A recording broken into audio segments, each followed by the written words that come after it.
Hello friends, आज मु आपको जनइबा जाऊँगी कि शेष होईची मैट्रिक परीक्षा खाता देखा आउ एही तारीख रे बाहर परीक्षा फल मध्य। आज्ञा फ्रेंड्स, आसंत ए वीडियोटी देखि जानिनेबा क्यों दिन रे मैट्रिक फल बाहर किंतु यह जानवा पूर्व फर्स्ट आमर ए चैनल टी को सब्सक्राइब करंतो और पाखे आसुवा घंटी चिन्ह टी को टच कर दियंतो ताकि एपरिकी इंपोर्टेंट अपडेट्स गुडी को सर्वप्रथम आपण पाखे पहुँचबो।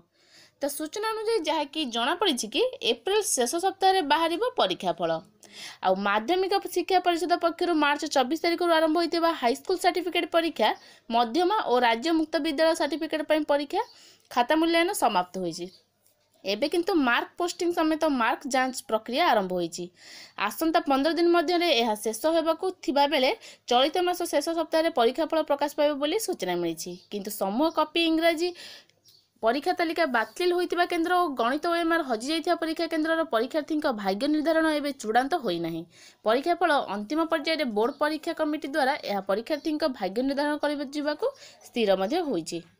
तो फ्रेंड्स, बोर्ड पक्षर मार्च रे परीक्षा कमिटी बैठक बसिथिले हैं 883 जन परीक्षार्थी विषय में किसी चूड़ांत निष्पत्ति होई नाही।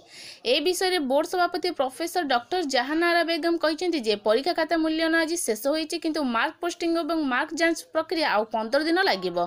परे परीक्षा फल प्रकाश पाई विषय में निष्पत्ति नियाजिबो। किंतु इंग्राजी परीक्षा बातिल होइतिबा एओएमआर हजि जाइथिबा परीक्षार्थी विषय में परीक्षा कमिटीर निष्पत्ति नियाजिबा परे सेमानक विषय में आलोचना मध्य हेबो। किंतु एही प्रक्रिया खूब शीघ्र शेष होब बोली सभापति डॉक्टर बेगम सूचना देइछन्ति। तो फ्रेंड्स, अपेक्षा करंतु आपणकर एही परीक्षा फल पाइबा पई।